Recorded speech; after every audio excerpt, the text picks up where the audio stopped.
You grow up in a quiet suburban house, believing your life is ordinary. Your father is a hero to the world, but to you, he is just a shadow. He watches you with a cold, analytical gaze, waiting for something to ignite. You wonder why you feel heavier than the other kids at school. You wonder why your skin never bruises, even after the hardest falls. The world feels fragile, like a glass sculpture waiting for a single wrong touch. Level 1. The Awakening. It happens on a Tuesday afternoon during a simple game of catch. Your father throws the ball with a force that breaks the sound barrier. You reach out, expecting pain, but the leather simply disintegrates in your palm. The ground beneath your feet cracks, craters forming where you stand. You look at your hands, feeling a strange, humming heat beneath your veins. Your father doesn't smile. He simply says, "It is time to begin." He takes you to the desolate mountains, far from the eyes of humanity. He tells you that your blood is not human, but Viltrumite royalty. You are part of an empire that spans across the cold, dark stars. Your purpose is not to protect this weak planet, but to prepare it. He tells you to fly, to push against the very air until it submits. You jump, falling at first, tasting the dirt of a world you thought was yours. Then the gravity snaps, and you are suspended in the silent, freezing wind. Level 2. The Training. Your father becomes your greatest enemy in the name of strength. He strikes you, testing the limits of your invulnerable alien skin.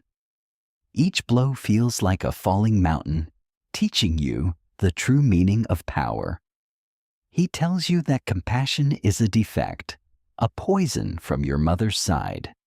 You bleed for the first time, the red liquid glowing under the pale moonlight. He forces you to hold a collapsing cliffside until your muscles scream in agony. "Pain is temporary," he whispers, "but the empire is eternal." You look down at the city lights, seeing them as tiny flickering candles. You realize how easily you could blow them out with a single breath. The guilt is a heavy stone in your chest, but the Viltrumite blood is louder. You start to see humans as insects, short-lived and tragically weak. Your father gives you your first mission: intercept a rogue satellite falling to Earth. You fly into the black void, the air thinning until there is only silence. You catch the massive steel structure, feeling the kinetic energy ripple through your bones. You don't save it for the people. You do it to prove you are superior. Level 3. The First Sacrifice. Your father leads you to a secret underground facility. He points to a hero who once called your father a friend. "Finish him," your father commands, handing you a blade of Viltrumite steel. You hesitate, the memories of your human childhood flickering like a dying lamp.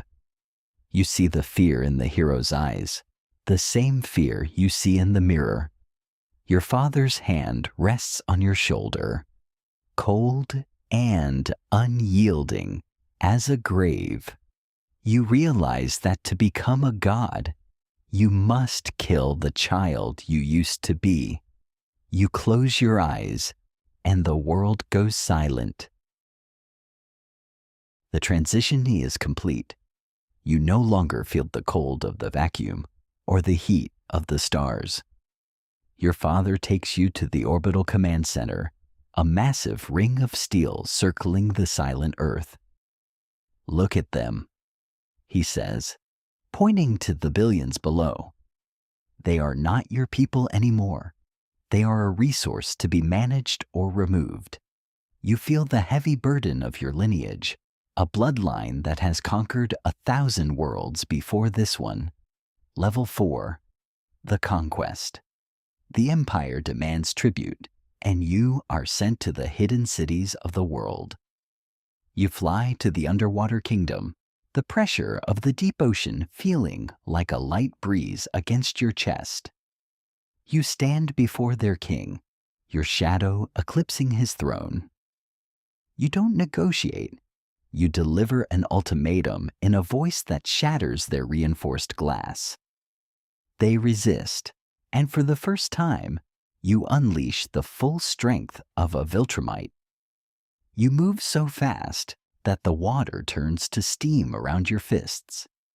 You return to the surface, your cape stained with the salt of a broken civilization.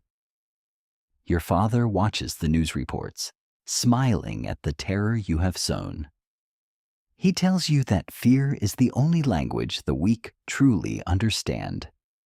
You are sent to the desert to build the first Viltrumite landing pad. You move mountains, literally, rearranging the geography of the planet with your bare hands.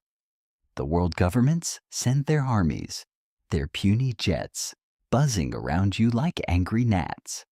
You don't even look at them as you swat their missiles out of the sky. Level 5, the human core. Your mother finds you on the balcony of your childhood home.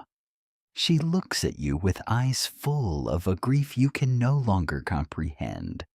She touches your cheek, her hand feeling as fragile as a dried leaf. For a second, the cold machine in your chest skips a beat. You remember the taste of her cooking and the sound of her lullabies.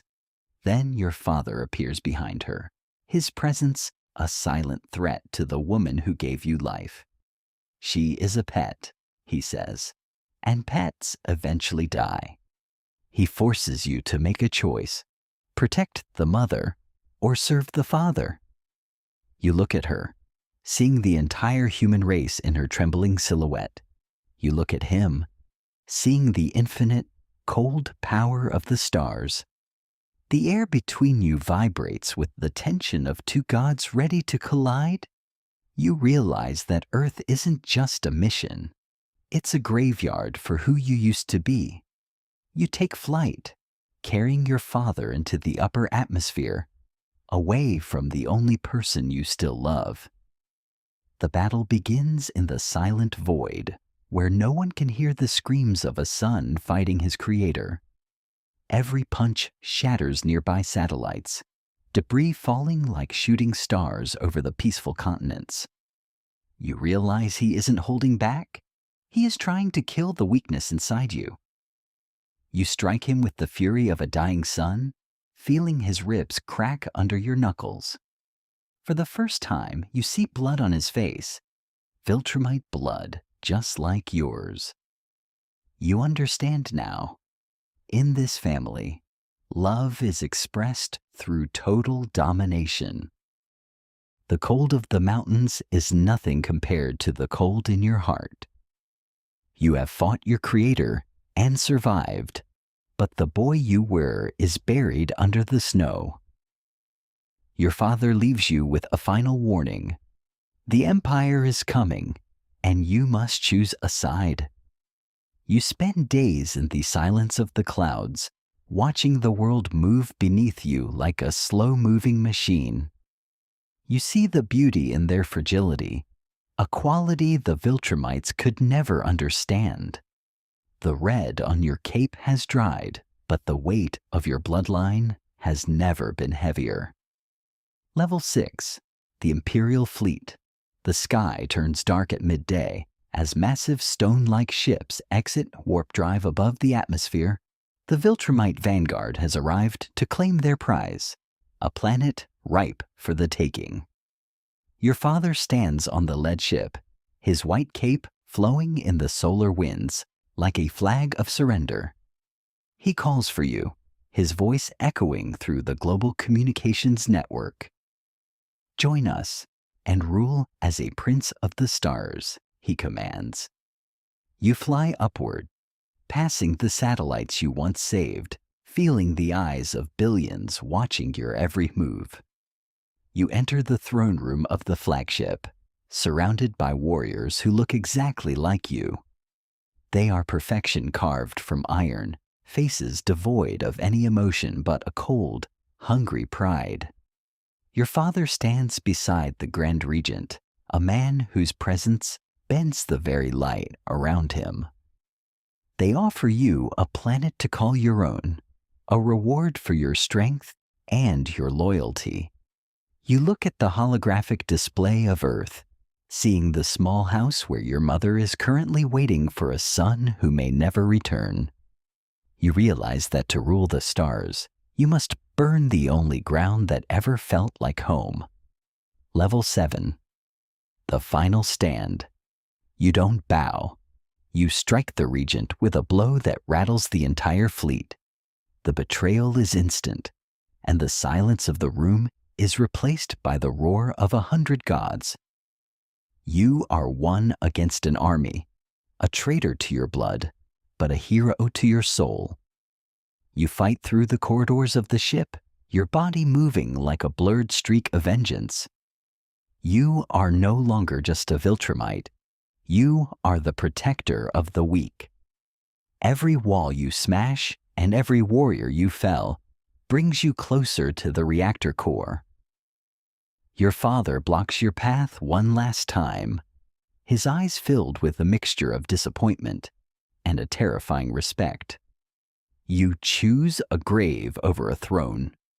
He snarls, his fists glowing with the friction of the ship's artificial air. The battle is a symphony of destruction, two titans tearing through the very fabric of the flagship. You take the hit, feeling your ribs shatter, but you use the momentum to drive him into the core. The energy flares, a blinding white light that begins to consume the fleet from the inside out. You see your father's face one last time as the explosion claims the ship. The aftermath is a sky filled with falling debris, a rain of fire that signifies the end of the first invasion.